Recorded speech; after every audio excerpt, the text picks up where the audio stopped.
Have you ever felt invisible? Like the world sees your uniform, but not the person wearing it. For one woman, that feeling was a daily reality. She spent her days pouring coffee, her mind filled with ancient texts and forgotten languages, a past she thought she'd left behind. For one man, a billionaire staring into a corporate abyss, the world was a chessboard of threats, with a traitor in his midst he couldn't identify. He had every resource money could buy, ex-military analysts, cybersecurity wizards, private investigators, but they were all blind.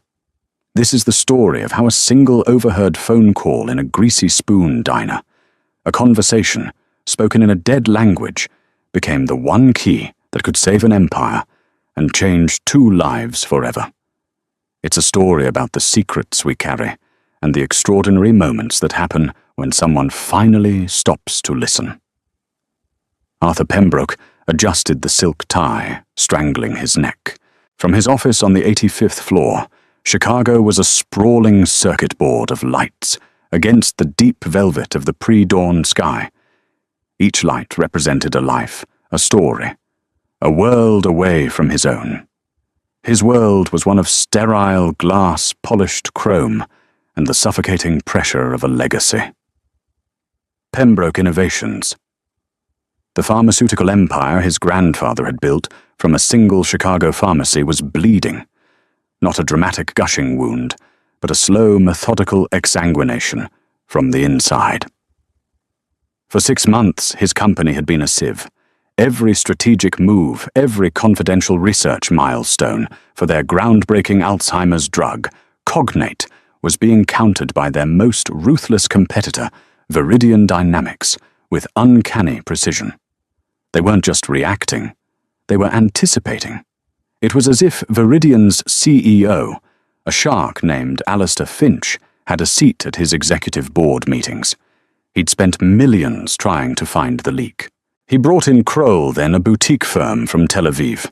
They swept for bugs, ran deep background checks on every employee with C-level clearance, and monitored all network traffic. They found nothing. No electronic trail, no suspicious bank transfers, no disgruntled employees with a motive strong enough to justify this level of treason. His head of security, a former MI6 agent named Bennett, stood grim-faced by the window. "We intercepted another one, sir. Same protocol. A burst transmission to a dead drop server in Estonia. It's a string of numbers just like the others. Our cryptographers are calling it the Rosetta Stone. They're convinced it's unbreakable without a key." Bennett slid a tablet across the massive mahogany desk. On the screen was a string of cold, meaningless digits, 95.4, 12, 95.7.2, 95.10.3. "It looks like gibberish," Arthur rasped, his voice raw from lack of sleep. "Coordinates, financial data." "What is it?" "Bennett." "We don't know." Bennett admitted the words, tasting like ash in his mouth. "The pattern is irregular. The numbers aren't high enough for standard encryption keys. We've run it against everything: historical codes, steganography, literary ciphers from the classics like the Bible or Shakespeare. Nothing fits. It's brilliant in a terrifying way. No words, no letters, just numbers. Untraceable. The mole could be passing them on a slip of paper, a text message, a whisper in a hallway, and we'd never know what we were looking at."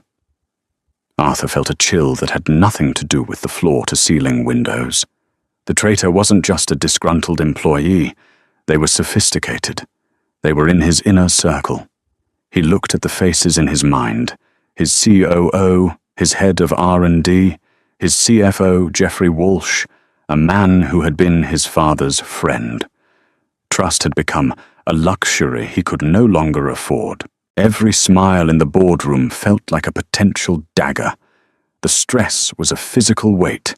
It had carved new lines onto his face and stolen the color from his hair. His doctor warned him about his blood pressure his ex-wife had called to say he sounded brittle. and his daughter studying abroad, barely got more than a one-line text from him each week. He was the king of a castle under siege, and the walls were closing in. He needed to escape. Not a vacation that was impossible now, but a momentary reprieve. He had a ritual for mornings like this. He would bypass his private driver, take a nondescript town car, and go to a place where no one knew the name Arthur Pembroke. A place where he was just a man with tired eyes who wanted a cup of coffee. He pushed back from his desk. "Keep working on it, Bennett. Tear it apart, number by number. There's a logic to it. There has to be." As he walked out, he felt the gnawing emptiness of his own authority. He commanded thousands of employees and billions in capital, but he was utterly powerless to stop this silent, invisible betrayal. He needed a miracle, and miracles he knew didn't happen on the 85th floor. The Corner Spoon was an anomaly in downtown Chicago. It was a relic, a greasy spoon diner with cracked red vinyl booths, a countertop worn smooth by a million elbows, and the lingering, comforting scent of frying bacon and strong coffee. It was a world away from the Michelin-starred restaurants and exclusive clubs Arthur usually frequented. Here he was anonymous. The waitresses were too busy, the patrons too absorbed in their own lives to notice the man in a simple grey suit reading the paper and nursing a single black coffee for an hour. His usual waitress was a kind, middle-aged woman named Flo, who called him Hon, and never let his cup get more than half empty. But today, a different woman approached his booth. She was younger, perhaps in her late 20s, with weary, intelligent eyes that seemed out of place in the bustling diner.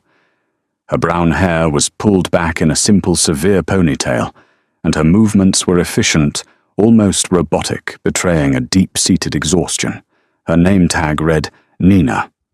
Nina Petrova moved through the chaos of the breakfast rush with a practiced, detached grace. Her life had been reduced to a series of simple, repetitive tasks. Take the order, pour the coffee, deliver the food, clear the plates. It was a numbing rhythm, a stark contrast to the life she was supposed to have. Just a few years ago, her world had been one of dusty libraries, the hushed reverence of academia, and the intricate beauty of the ancient world. She had been a doctoral candidate in classics at the University of Chicago, a prodigy mentored by her own father, the brilliant but eccentric professor Ivan Petrova.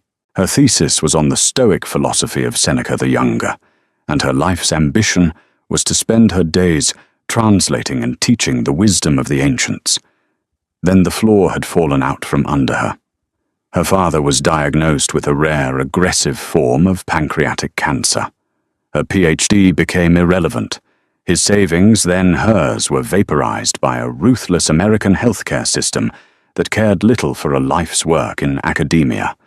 He passed away within a year, leaving her not with an inheritance, but with a mountain of medical debt and a 16-year-old brother Daniel to care for. So she traded the library stacks for stacks of pancakes. She swapped Cicero and Ovid for over-easy and rye toast. The weight of her new reality was immense. She worked double shifts her feet, throbbing her mind, once a finely tuned instrument for textual analysis, now occupied with remembering who got the side of hash browns. The intellectual starvation was a constant, dull ache. She felt like a concert pianist forced to play chopsticks for a living, her true talents atrophying with every cup of coffee she poured. "Coffee?" she asked the man in the grey suit, her voice flat and tired. "Please." "Black," Arthur Pembroke replied, not looking up from his paper. She filled his cup with a steady hand. She'd seen him before. He was quiet, neat, and never made a fuss. He looked like 1,000 other downtown professionals, lost in their own worlds of mergers and deadlines. She saw the tension in his shoulders, the weariness in his eyes that mirrored her own, albeit for reasons she couldn't possibly imagine. To her, he was just another customer, another small part of the relentless machinery of her survival. As she moved on to the next table, a group of loud construction workers, she felt a pang of the old life. A quote from her father's favorite Seneca surfaced unbidden in her mind. "It is not that we have a short time to live, but that we waste a lot of it." Poof! She was wasting hers, she thought bitterly, pouring coffee for men who would forget her face the moment they walked out the door. The irony was a bitter pill.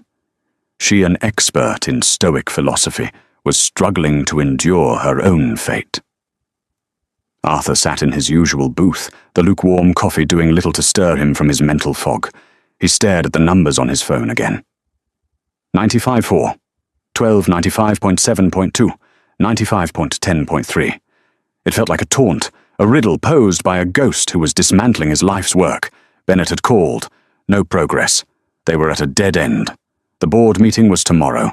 He would have to report another quarter of suspiciously unlucky setbacks. Alistair Finch would probably issue another gloating press release. The diner was starting to thin out after the morning rush. The clatter of cutlery softened, replaced by a low hum of conversation. It was then that he noticed the waitress, Nina, leaning against the back counter, partially hidden by the industrial coffee machine. She had her phone pressed to her ear, her back to the room. Her voice was low, urgent, and she was speaking a language he didn't recognize. It wasn't Spanish or French, not Russian or German. It had a rolling, melodic cadence, a sound that was both ancient and unfamiliar. He was a man who valued discretion and hated public phone calls, but something about her tone, a mixture of frustration and scholarly patience, caught his attention. He could only catch snippets of the conversation. "No, Daniel, you can't just use a modern translation," she whispered, her voice tight. "The nuance is lost. You have to go back to the source. Yes, I know it's hard. That's the point." A pause. Arthur found himself leaning forward, slightly straining to hear over the sizzle of the grill. "Look in Dad's study." She continued, her eyes closing as if picturing the room.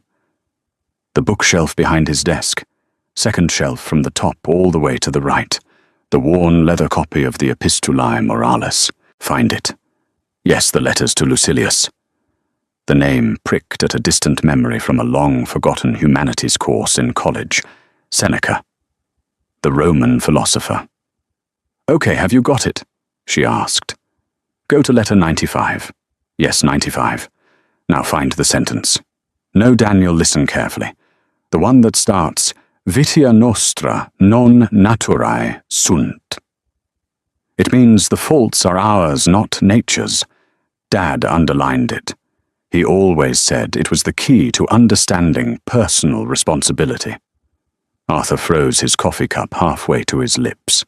He wasn't just eavesdropping anymore, he was captivated. Her pronunciation was flawless, the words flowing with an academic precision that was utterly at odds with her stained apron and worn-out sneakers. There was another long pause.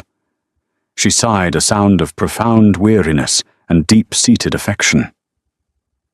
"Okay, let's try another one. For your paper. Just to show you how it works." "Are you still in the book?" she asked her brother. "Okay, good. One of Dad's favorites. A reminder for when things are difficult. Ducunt volentem. Fata nolentem trahunt." She said the phrase, slowly articulating each syllable. Ducunt volentem. Fata nolentem trahunt. It means, fate leads the willing and drags the unwilling. She translated, her voice softening. It's a quote from Clenthys that he uses. You can find it in letter 107. I think it's around line 11. Just check it. It's about accepting what you can't control. "Look, Danny, I have to go. My break is over. Just read the chapter. I'll help you tonight, okay? Bye." She hung up, took a deep breath, as if steeling herself to return to her world, and turned around. She caught Arthur's eye for a split second. He saw a flicker of something in her gaze. Embarrassment, defiance, maybe a trace of the intellectual pride she fought so hard to suppress. He quickly looked down at his newspaper, a sudden electric current coursing through him. His mind was racing, connecting dots that weren't there moments before. The numbers, the unbreakable code. 95.4, 1295.72, 95.10.3, letter 95. He looked at the first set of numbers, 95.4.12. Could it be letter 95? Line 4. Word 12. His heart began to hammer against his ribs. The second set. 95.7.2. Letter 95. Line 7. Word 2. It was too simple and too complex at the same time. A cynical cipher. A code based on a specific text. It was only unbreakable if you didn't know the key. But if the key wasn't Shakespeare or the Bible, but a relatively niche collection of philosophical letters from a Roman Stoic, it would be nearly impossible to find. You would have to guess the author. The work, the edition, and the translation as line and word counts could vary. It was brilliant. And this tired waitress with her worn-out shoes and her quiet dignity had just handed him the key on a silver platter. The phrase she had quoted to her brother echoed in his mind. Fate leads the willing and drags the unwilling. For the first time in 6 months, Arthur Pembroke felt like he was no longer being dragged. He felt fate grabbing him by the hand, and he was more than willing to be led. He threw a $20 bill on the table, not waiting for the check, and strode out of the diner, his mind a whirlwind of numbers, Latin and the face of the unassuming woman who had no idea she'd just saved his empire. The drive back to Pembroke Tower was a blur. Arthur barked orders into his phone before the car door even closed. "Bennett, get to my office now. Bring your senior cryptographer, and find me a digital copy of Seneca's Epistulae Moralis ad Lucilium, the original Latin. I need the Loeb Classical Library edition, the Gamer translation. It's the most common academic standard. Move it." He burst into his office, the quiet sanctuary, now feeling like a command center on the verge of a breakthrough. Bennett and a young sleep-deprived analyst named Peterson were waiting their faces, a mixture of confusion and intrigue. "Sir," Bennett began, "Seneca, we ran checks against the major classical works. Not the major works, not the obvious ones." Arthur cut him off, his voice sharp with adrenaline. He was pacing in front of the window, the city sprawling beneath him. "It's a specific book, a specific edition. It's a key. Peterson, bring up the latest intercepted message." Peterson's fingers flew across the keyboard. A new string of numbers appeared on the massive screen that dominated one wall of the office. 107, 11.5, 107, 11, 8, 23.04 per 1, 23.4 per 4. "And now bring up the text," Arthur commanded. Letter 107. Another window opened beside the numbers. A wall of Latin text appeared. "Go to line 11. Arthur said, his voice dropping to a near whisper. The three men stared at the screen. Peterson navigated to the 11th line of the ancient text. "Okay," Arthur said, his heart pounding. "The first number is 107.11.5. Letter 107, line 11, fifth word." Peterson counted carefully. "The fifth word is volentem." "Next one, 107 to 11.8, Arthur prompted. "The eighth word is trahunt." A heavy silence filled the room. Bennett stared, his professional composure cracking to reveal raw disbelief. Volentem trahunt. The willing, the dragged. It was a fragment of the very quote Arthur had heard in the diner. It was a test phrase. "It's a confirmation." Bennett breathed, his eyes wide. "The sender and receiver are confirming they're using the same key before sending the real data." "Exactly," Arthur said, a grim smile touching his lips. "Now let's look at the next set, 23.4.1. Peterson's hands were shaking slightly as he navigated to letter 23, line 4. First word, cognate. The room went cold. Cognate, the code name for their Alzheimer's drug. Next number. Arthur's voice was like ice. 23.4.4. The word is delay. They kept going, piece by piece, using the numbers to pluck words from the ancient text. A horrifying message emerged. Cognate. Delay. Phase. 3. Trial. Data. Leak. Friday. It was a direct order. The mole was instructed to leak the complete data packet for the Phase 3 clinical trials this coming Friday. Such a leak wouldn't just allow Viridian to counter them, it would allow them to steal the research outright, patent a similar compound, and bury Pembroke innovations in years of litigation. It was a kill shot. My God, Bennett whispered, sinking into a chair. It's been right here the whole time. Elegant, simple, utterly untraceable without the book. Who Bennett? Arthur demanded, turning from the screen. The transmission came from inside this building. Who had access to this level of trial data and was in the office when it was sent at 3:17 a.m. yesterday? Peterson's fingers were a blur on the keyboard again, cross-referencing security logs, network access permissions, and keycard data. The list of potential suspects was horrifyingly small. It included Arthur himself, the head of R&D, the COO, and a handful of senior scientists, and one other name. Peterson stopped typing. He swallowed hard and looked at Bennett, then at Arthur. Sir, the network access protocols for that specific data packet are restricted to 4 individuals. At 3:17 a.m., only one of those 4 individuals was logged into the system from their office terminal on the 83rd floor. Arthur felt a profound, sickening sense of betrayal wash over him, colder and more bitter than any financial loss. He knew who was on the 83rd floor. The source of the leak, sir, Peterson said, his voice barely audible. It's Jeffrey Walsh, the CFO. Jeffrey, his father's friend. The man who had mentored him when he first joined the company. The man who had been a guest at his wedding, who had held his daughter as a baby. It was unthinkable, and yet the data was undeniable. The numbers, translated by the words of a long-dead philosopher, told a story of devastating treachery. Arthur stood silently for a long time, staring out at the city. The sun was higher now, glinting off the steel and glass towers. His empire was saved from the brink, but his world felt shattered. He had the traitor, he had the proof, but his victory felt hollow. It had come not from his expensive security teams or his own sharp intellect, but from a chance overhearing of a conversation in a dead language by a woman who had no idea of the power she held. He turned to Bennett. Cancel my afternoon, all of it, and find out everything you can about a waitress named Nina Petrova who works at the Corner Spoon Diner. He needed to understand.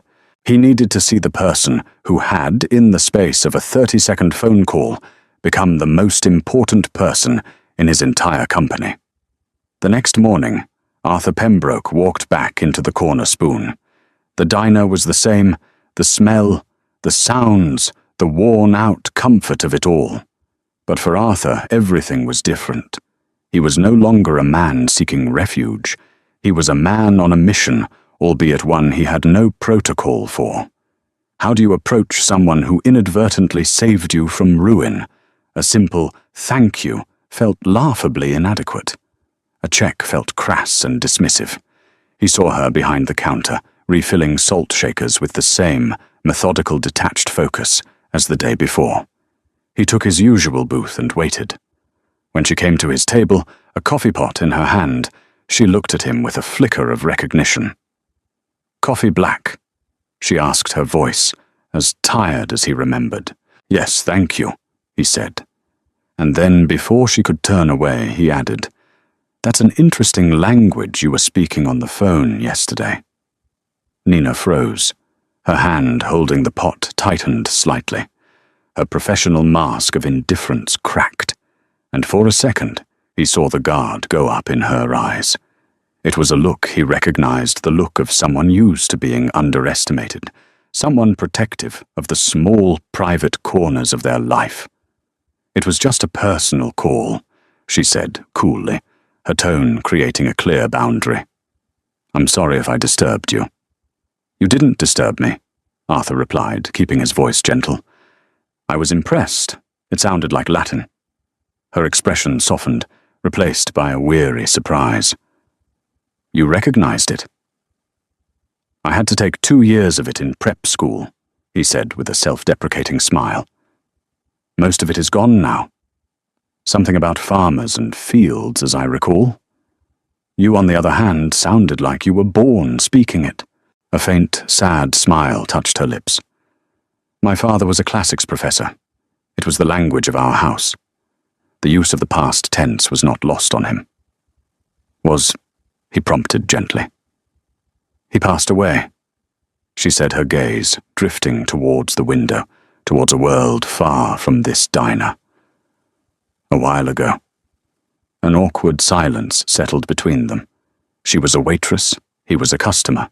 This conversation was already far outside the normal bounds of their interaction. She made a move to leave. Wait, Arthur said, a sense of urgency in his voice. My name is Arthur Pembroke. He watched her face for any sign of recognition. There was none. To her, the name meant nothing. The realization was both humbling and refreshing. Nina Petrova. She replied, her curiosity now piqued, overriding her professional reserve. Is there something else I can get for you, Mr. Pembroke? Yes, he said, deciding that subtlety was the wrong approach. This woman, he sensed, dealt in truths. I'd like to offer you a job. Nina stared at him, her expression blank. She blinked once, twice, as if trying to process a sentence in a language she didn't understand. She looked around the diner, then back at him, a small, humorless laugh escaping her lips. A job doing what waiting tables at a fancier restaurant. The sarcasm in her voice was a shield. No, Arthur said, leaning forward. A job as a consultant, for my company. He saw the walls go up again, higher this time. Suspicion clouded her eyes. Look, Mr. Pembroke, I don't know what this is, but I'm not interested. Thank you for the coffee. She turned to walk away. It was Seneca, Arthur said, his voice stopping her in her tracks. She turned back slowly, her face a mask of confusion. What you were quoting on the phone, he clarified. Epistulae Morales ad Lucilium, letter 107, ducunt volentem, fata nolentem, trahunt. The blood drained from Nina's face. He had not just overheard her. He had listened. He had understood. The shield of her anonymity was gone. How? Why would you know that? She whispered, her voice barely audible. Because, Arthur said, his gaze steady and serious. That quote and the book it came from provided the key to solving a problem that was on the verge of destroying my entire company. You, Ms. Petrova, without knowing it, did something my multi-million-dollar security team has been unable to do for 6 months. He let the words hang in the air between them, amidst the clatter of plates and the sizzle of the grill. He watched her mind work the sharp, analytical intellect she kept so carefully hidden, now whirring behind her weary eyes. He saw disbelief warring with a glimmer of understanding. I need to show you something, he said, pulling out a sleek, black business card. Not here. My office. I will pay you for your time, of course. 1 hour. I promise you it will be worth it. He placed the card on the table. Nina stared at it. Arthur Pembroke, CEO, Pembroke Innovations. The name of the company was vaguely familiar, one of those corporate giants whose names were part of the city's fabric. She looked from the card to his face. He wasn't joking. This wasn't some strange, elaborate pickup line. There was a desperate sincerity in his eyes. Her life was a monotonous loop of exhaustion and obligation. For the first time in a very long time, something utterly unexpected had happened. Against all her better judgment, against the ingrained caution of a woman who had learned that life only takes, it never gives. She felt a spark of her old self, the curious scholar, the seeker of knowledge. Okay, she said softly, picking up the card. 1 hour. Stepping into the lobby of Pembroke Tower was like entering another dimension. The air was cool and still smelling faintly of leather and money. Nina felt acutely aware of her simple waitress uniform under her worn coat, her non-slip shoes squeaking slightly on the polished marble floor. She was an anachronism, a creature from a different ecosystem. An assistant met her and escorted her to a private elevator that whisked them silently up to the 85th floor. The doors opened directly into Arthur Pembroke's office. It was less an office than a small principality, with a view that seemed to encompass the entire world. Arthur and the man he introduced as his head of security, Bennett, were waiting for her. "Ms. Petrova, thank you for coming," Arthur said, his tone formal, professional. He gestured to a large conference table.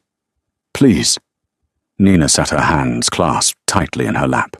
She felt a nervous energy she hadn't felt since defending her thesis proposal.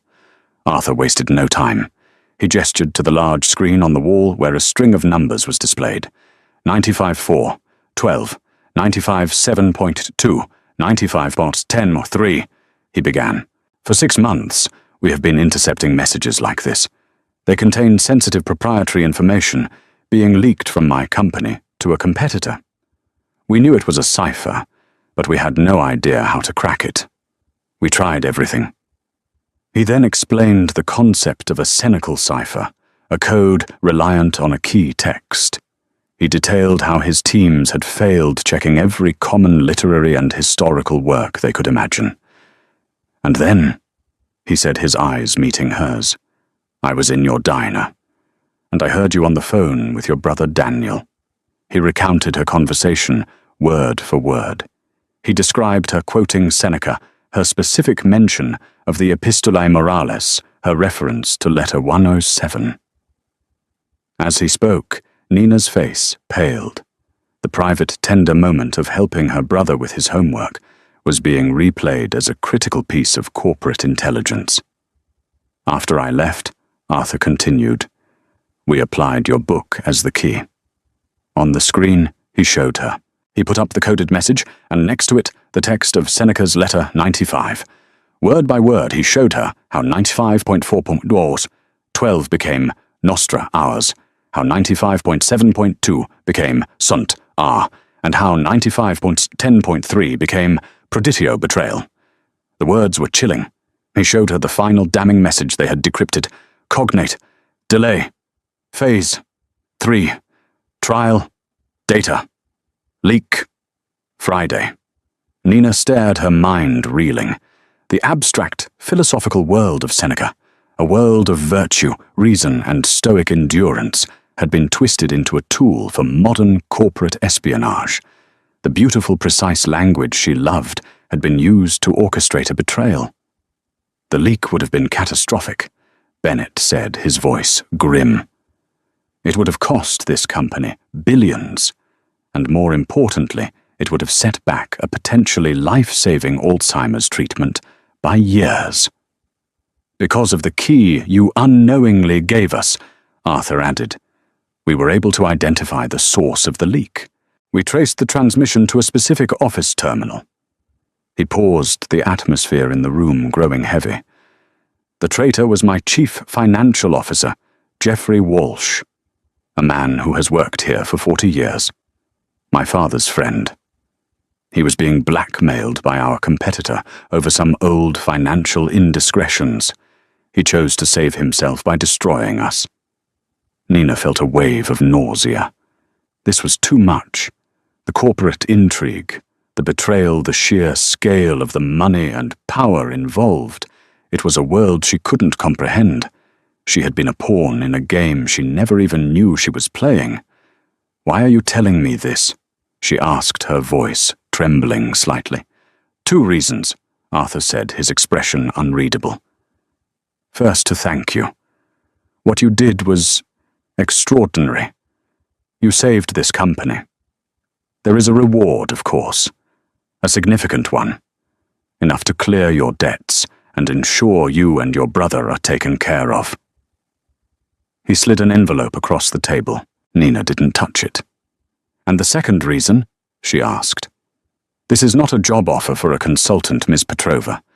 That was a pretense to get you here," he admitted. "The real offer is for a full-time position. The person we were fighting against wasn't just a traitor. They were a classicist.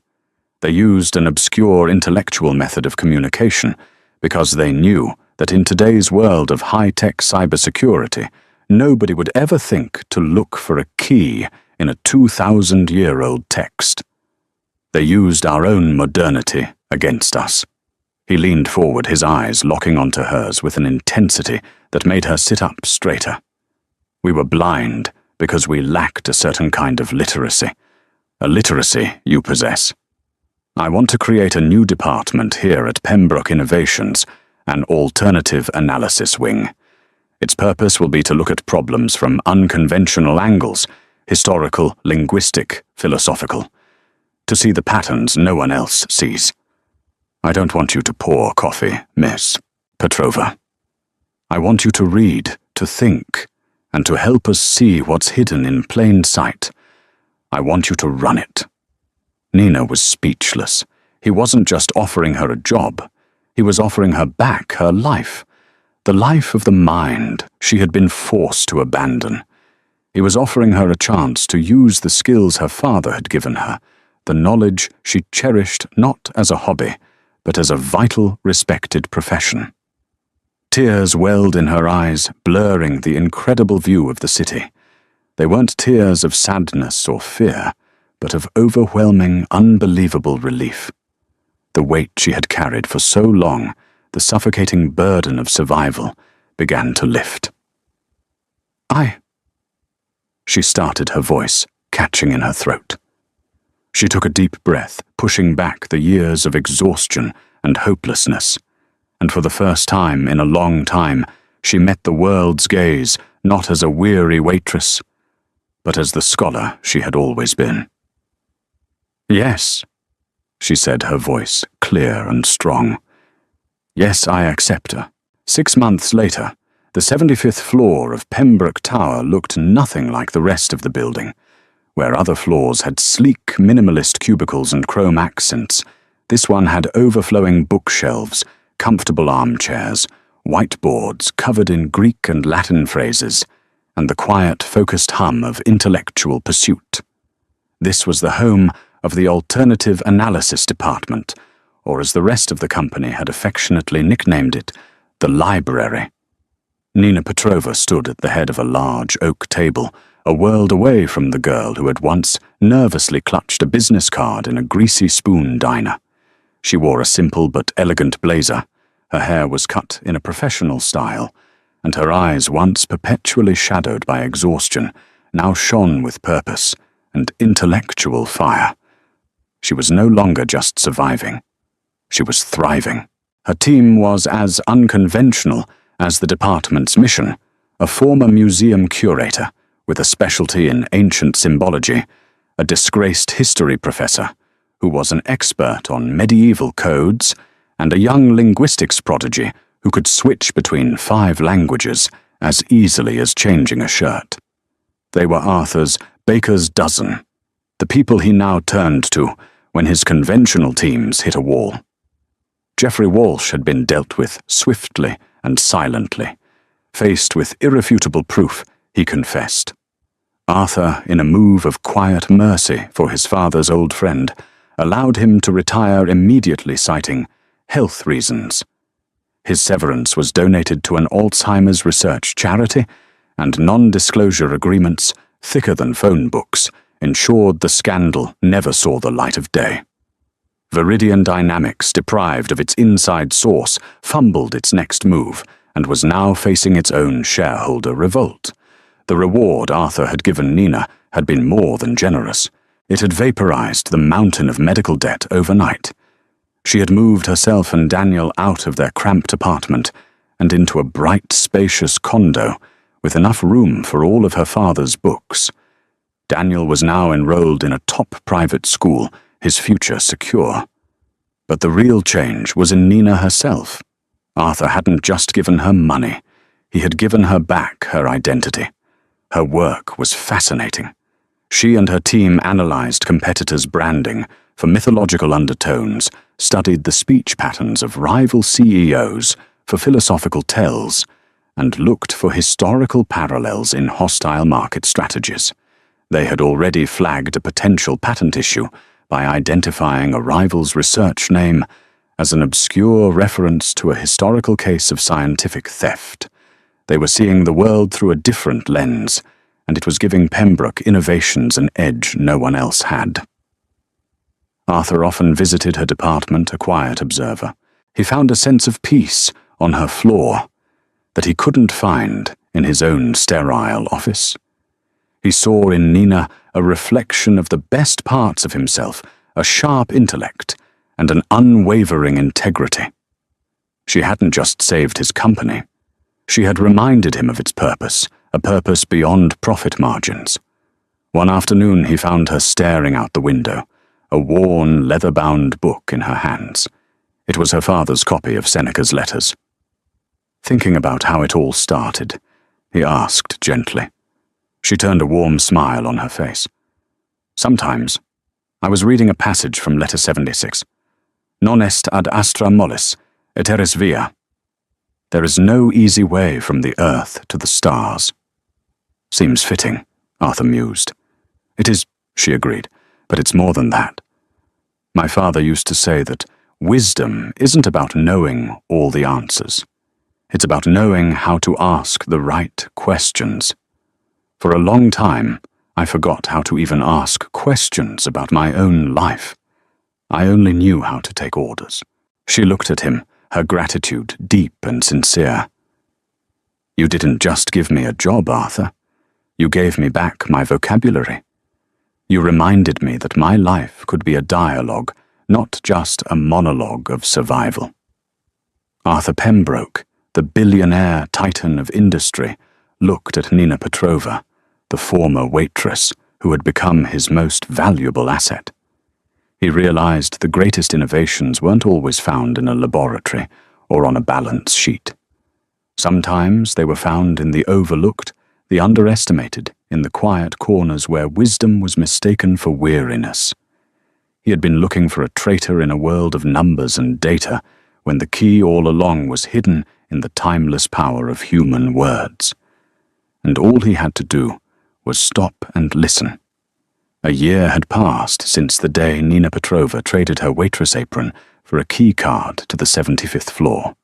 The library, as it was now widely known, had become an integral, if eccentric, part of Pembroke Innovations.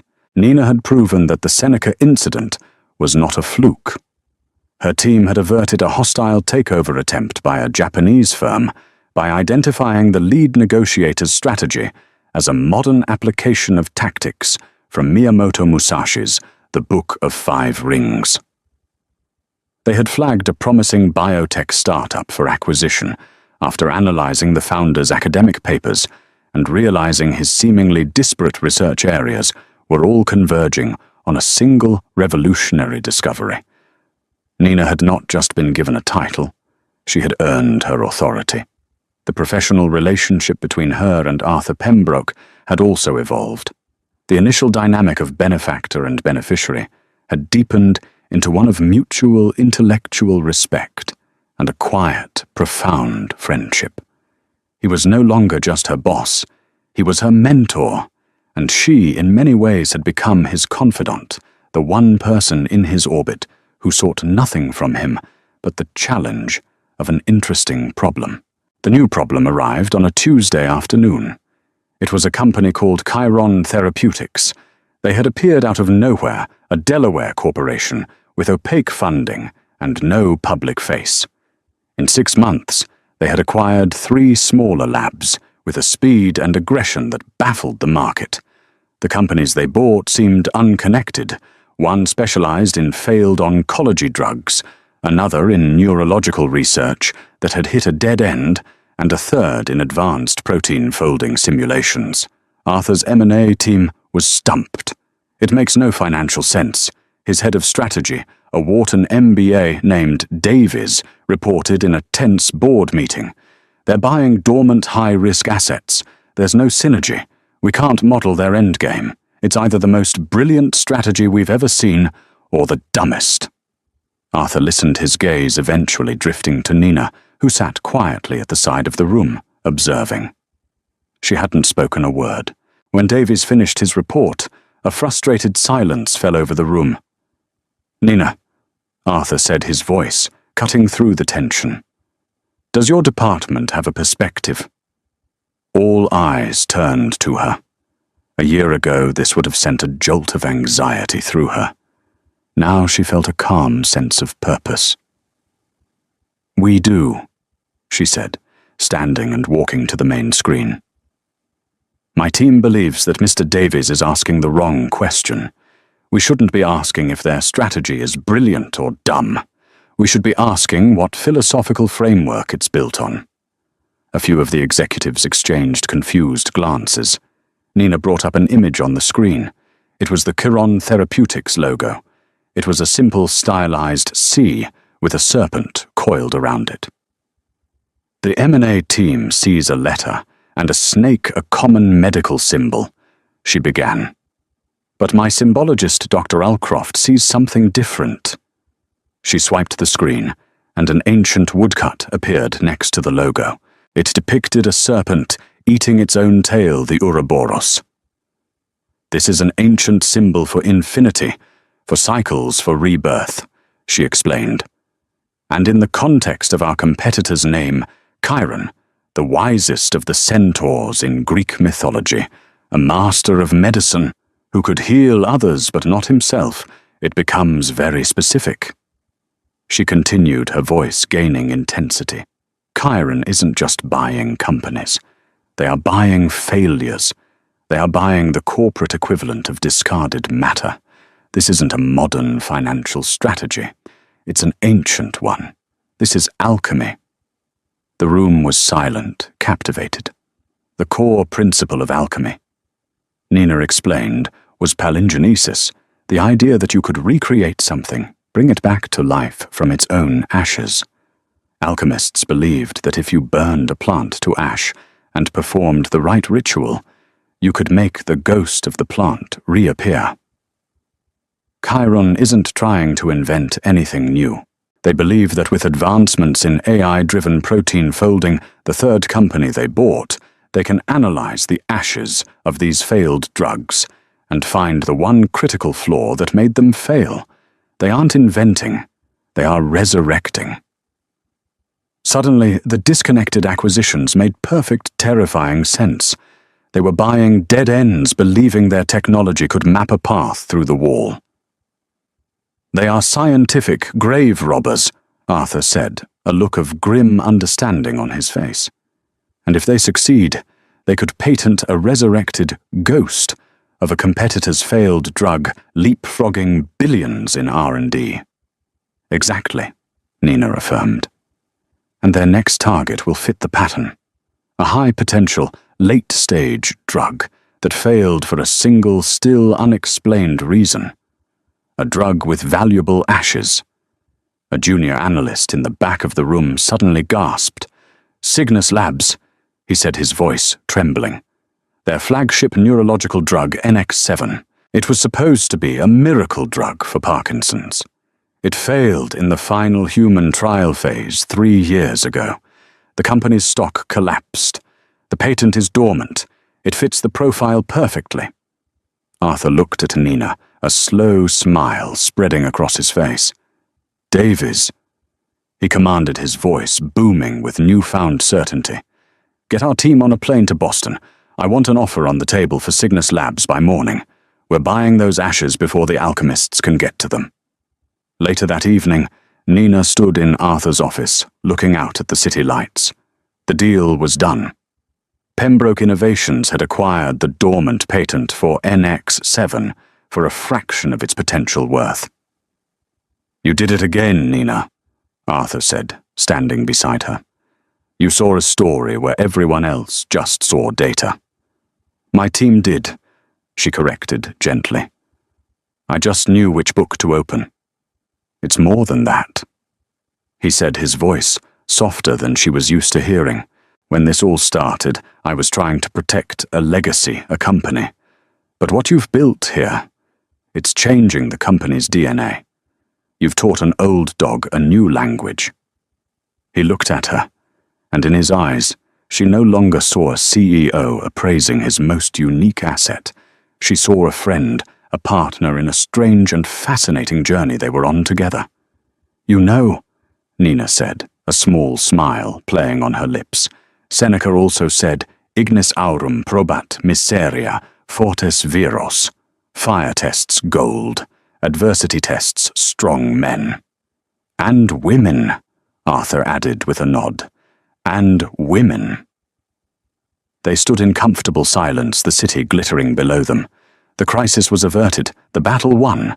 But more than that, a new chapter had been firmly written. The waitress-turned-scholar had not only found her place in this world of steel and glass, she had begun to reshape it, proving that the most powerful tool in any boardroom wasn't a spreadsheet or an algorithm, but a deep and timeless understanding of the human story.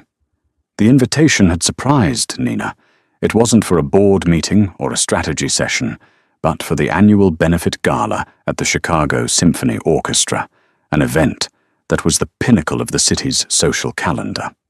Arthur had asked her to attend not as an employee, but as his personal guest. It was another quiet acknowledgement of how their relationship had transcended the professional.